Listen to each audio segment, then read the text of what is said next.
अस्सलामुअलैकुम बच्चों, कैसे हैं आप सब। उम्मीद करती हूँ खैरियत से होंगे।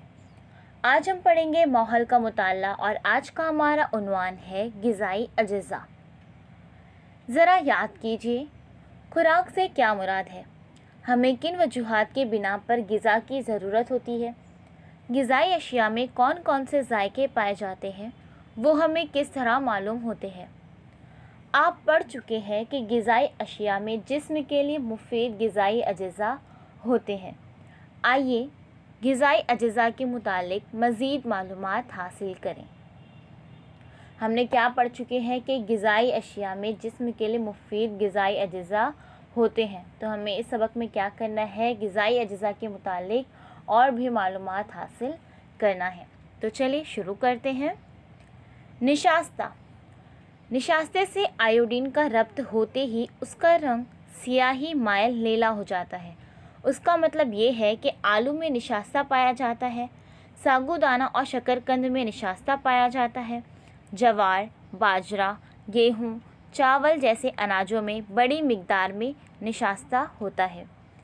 अनाज का आटा बनता है। ये अनाज हमारी खुराक में बुनियादी हैसियत रखते हैं। जिन अशिया में ज़्यादा मिकदार में निशास्ता पाया जाता है उन्हें निशास्ती अशिया कहते हैं। निशास्ती अशिया से जिस्म को तवानाई हासिल होती है। ये तवानाई जिस्म के मुख्तलिफ़ अफ़आल में इस्तेमाल होती है। उसके अलावा उसका इस्तेमाल जिस्म को गर्म रखने के लिए होता है। यहाँ पर आपको निशास्ते के बारे में बता रहे हैं कि निशास्ते से आयोडीन का रब्त होते ही उसका रंग कैसा हो जाता है, सियाही मायल नीला हो जाता है। तो आलू में भी निशास्ता पाया जाता है, सागुदाना, शकरकंद, जवार, बाजरा, गेहूँ, चावल, ये सारी जो अनाजें हैं इनमें भी बड़ी मिकदार में निशास्ता पाया जाता है। अनाज, अनाज का आटा बनता है और ये अनाज हमारी खुराक में बुनियादी हैसियत रखते हैं। जिन अशिया में ज़्यादा मिकदार में निशास्ता पाया जाता है उन्हें निशास्ती अशिया कहते हैं। जिन अशिया में ज़्यादा मिकदार में निशास्ता पाया जाता है उसे क्या कहते हैं, निशास्ती अशिया कहते हैं। और निशास्ती अशिया से क्या होता है, जिस्म को तवानाई हासिल होती है और ये तवानाई जिस्म के अलग अलग अफ़ाल में इस्तेमाल होती है। इसके अलावा इसका इस्तेमाल किस में होता है, जिस्म को गर्म रखने के लिए होता है। नया लफ्ज़ सीखिए। शक्कर, नबातात से हासिल होने वाली जायके में मीठी शय शक्कर कहलाती है। शक्कर यानी नबातात से हासिल होने वाले जायके में मीठी शय क्या कहलाती है, शक्कर कहलाती है। क्या आप जानते हैं, हम निशास्ती अशिया खाएं तो उनके हज़म होने से शक्कर तैयार होती है। इस शक्कर का जिस्म के तमाम हिस्सों में धीमा एहतराक होता है। इससे तवानाई खारिज होती है, यानी निशास्ते के हज़म होने से हासिल होने वाली शक्कर जिस्म के लिए ईंधन का काम करती है। आइए दिमाग पर जोर दें। हमें गर्मा से ज़्यादा सरमा के मौसम में भूख क्यों लगती है। ऐसा अक्सर आपके साथ भी होता होगा, है ना। सरमा में आपको ज़्यादा भूख लगती है और गर्मी में कम, तो ऐसा क्यों होता है, बताइए तो भला। ग़िज़ाई शय में मीठा जायका पैदा करने के लिए हम किस शय का इस्तेमाल करते हैं। हम जो ग़िज़ाई अशिया कच्ची खाते हैं उनमें मीठे जायके वाली अशिया कौन सी है, ये क्या करना है, आपको बताना है। शक्कर, मीठे जायके वाली ग़िज़ाई अशिया में मुख्तलिफ़ किस्म की शक्कर होती है। मसलन गन्ने के रस से हम गुड़ या शक्कर तैयार कर सकते हैं क्योंकि उसमें सुक्रोज़ नामी शक्कर पाई जाती है। पके हुए आम, केले, चीकू जैसे फल, इसी तरह शहद, दूध वगैरह में मुख्तलिफ़ किस्म की शक्कर पाई जाती है। इनसे भी जिस्म को तवानाई हासिल होती है।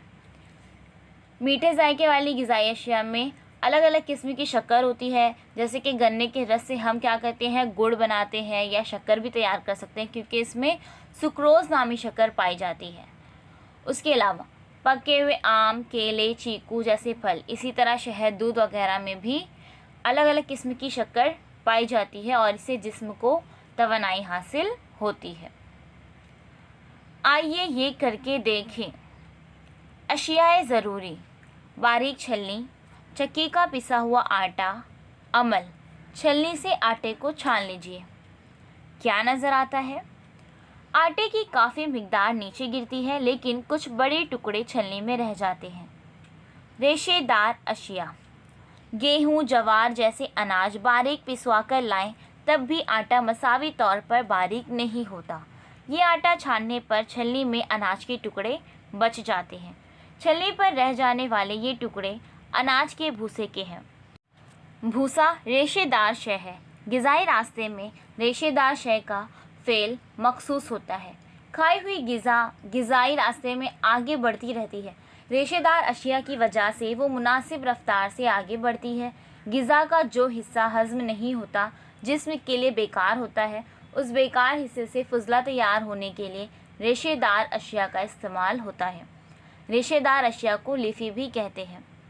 फलों के छिलके, तरकारियों के पोस्त, सब्जियां, अनाज, दालें, ये तमाम रेशेदार अशिया हैं। ग़िज़ा में मुनासिब मिकदार में रेशेदार अशिया ना हो तो कब्ज़ हो जाता है। अब तक हमने ग़िज़ा में पाई जाने वाली 3 किस्म की अशिया के बारे में मालूमात हासिल की हैं: निशास्ता, शक्कर और रेशेदार शय। इन तमाम को मजमूई तौर पर कार्बोहाइड्रेट कहते हैं। कार्बोहाइड्रेट का अहम काम जिस्म को तवानाई मुहैया करना है। अब तक हमने क्या पढ़ा है? ग़िज़ा में पाई जाने वाली 3 किस्म की अशिया के बारे में मालूमात हासिल की है। क्या है? सबसे पहले निशास्ता, शक्कर और रेशेदार शय। और इन तमाम को मजमूई तौर पर क्या कहते हैं? कार्बोहाइड्रेट कहते हैं। और कार्बोहाइड्रेट का अहम काम क्या है?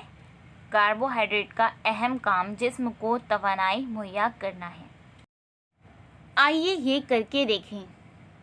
अशियाए ज़रूरी: कापी के 2 सफ़ेद कागज़, मतन छपा हुआ 1 कागज़ और थोड़ा खुर्दनी तेल। अमल: 2 सफ़ेद कागज़ लीजिए, एक कागज़ को तेल लगाइए, दूसरा कागज़ वैसे ही रखिए। दोनों कागज़ बारी बारी छपे हुए कागज़ के मतन पर रखिए और कागज़ के नीचे का मतन पढ़ने की कोशिश कीजिए। क्या ज़ाहिर होता है? जिस कागज़ को तेल नहीं लगाया गया था उसके ज़रिए मतन पढ़ा नहीं गया, लेकिन तेल लगाए हुए कागज़ के ज़रिए मतन पढ़ा जा सका, क्योंकि तेल की वजह से कागज़ नीम शफ़ाफ बन गया। चर्बी: तेल एक किस्म की चर्बी है। चर्बी लगाने से कागज़ का नीम शफ़ाफ होना ग़िज़ाई शय में चर्बी की मौजूदगी की निशानी है। ग़िज़ा में मौजूद चर्बी से भी जिस्म को तवानाई हासिल होती है। निशास्ता से जितनी तवानाई हासिल होती है उसकी दुगनी तवानाई चर्बी से हासिल होती है, लेकिन हमारी ग़िज़ा में निशास्ती अशिया की बनिस्बत ये शय कम मिकदार में होती है। दूध से हासिल होने वाली बालाई, मक्खन, घी, नबातात से हासिल होने वाले तेल चर्बी की मिसालें हैं। इसके अलावा गोश्त, अंडे की जर्दी में भी चर्बी पाई जाती है। ग़िज़ा में मौजूद चर्बी के ज़रिए जिस्म में चर्बी तैयार होती है। कुछ अरसा ग़िज़ा ना मिले तो इस चर्बी से जिस्म को तवानाई हासिल हो सकती है।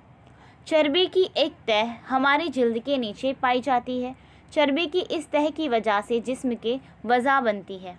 उसके अलावा जिस्म की हरारत को महफूज रखने के लिए हमें उस तह का ब्लैंकेट, कंबल या रज़ाई की तरह इस्तेमाल होता है।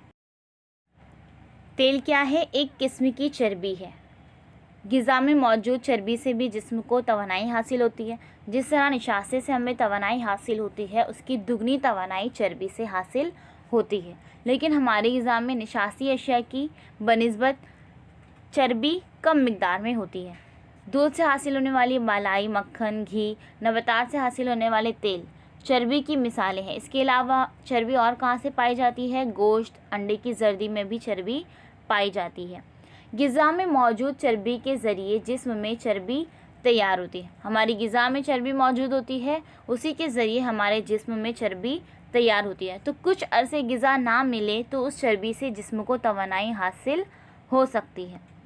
चर्बी की एक तह हमारी जिल्द के नीचे पाई जाती है, जिसकी वजह से जिस्म के वज़ा बनती है। इसके अलावा जिस्म की हरारत को महफूज रखने के लिए हमें उस तह का ब्लैंकेट, कंबल या रज़ाई की तरह इस्तेमाल होता है। बताइए तो भला, नया टीवी, फ्रिज, पंखे, कांच के बल्ब, ग्लास, आईना जैसी टूटने वाली नाजुक अशिया के डब्बों में अंदरूनी जानिब मकवे, थर्मोकोल या फूला हुआ प्लास्टिक क्यों लगाते हैं? मकवे और थर्मोकोल वगैरह की वजह से नाजुक अशिया की हिफाजत होती है। डब्बों को हिलाया जाए, उनके गिरने या उनको बाहर से ज़रब लगने पर भी अंदर की अशिया को नुकसान नहीं पहुंचता। इसी तरह जिस्म में चर्बी की तह की वजह से अंदरूनी अज़ा की हिफाजत होती है। बाहर से जिस्म को मार लगने पर भी हड्डियां या दूसरे अंदरूनी अज़ा फ़ौरन मजरूह नहीं होते। जिस तरह नाजुक अशिया की हिफाजत के लिए डब्बों के अंदरूनी जानिब मकवे, थर्मोकोल वगैरह लगाए हुए होते हैं, उसी तरह चर्बी की तह की वजह से हमारे अंदरूनी अज़ा की हिफाजत होती है। तो बाहर से जिस्म को मार लगने पर भी हड्डियों में या दूसरे अंदरूनी अज़ा को नुकसान नहीं होता। अगर बहुत ज़्यादा चोट लगती है तो अंदरूनी अज़ा को नुकसान पहुंचता है, वरना चर्बी की तह की वजह से अंदरूनी अज़ा की हिफाजत होती है। तो बच्चों, हमने अभी तक क्या क्या पढ़ लिए कि ग़िज़ा में पाई जाने वाली 3 किस्म के अशिया के बारे में मालूमात हासिल कर चुके, निशास्ता, शक्कर और रेशेदार शय। और इन तमाम को मजमूई तौर पर क्या कहते हैं? कार्बोहाइड्रेट कहते हैं। और कार्बोहाइड्रेट का अहम काम क्या है? जिस्म को तवानाई मुहैया करना है। निशास्ती अशिया क्या है? जिन अशिया में ज़्यादा मिकदार में निशास्ता पाया जाता है उन्हें निशास्ती अशिया कहते हैं। शक्कर क्या है? नबातात से हासिल होने वाले जायके में मीठी शय शक्कर कहलाती है और इनसे भी जिस्म को तवानाई हासिल होती है। और उसके बाद है रेशेदार शय। तो ग़िज़ाई रास्ते में रेशेदार शय का फ़ेल मखसूस होता है। खाई हुई ग़िज़ा ग़िज़ाई रास्ते में आगे बढ़ती रहती है और रेशेदार अशिया की वजह से वो मुनासिब रफ्तार से आगे बढ़ती है। और ग़िज़ा का जो हिस्सा हज़म नहीं होता, जिस्म के लिए बेकार होता है, उस बेकार हिस्से से फुजला तैयार होने के लिए रेशेदार अशिया का इस्तेमाल होता है ना। तो बच्चों, हम लोग इतना पढ़ चुके और उसके बाद हमने ये भी पढ़ा कि तेल की एक किस्म क्या है? चर्बी।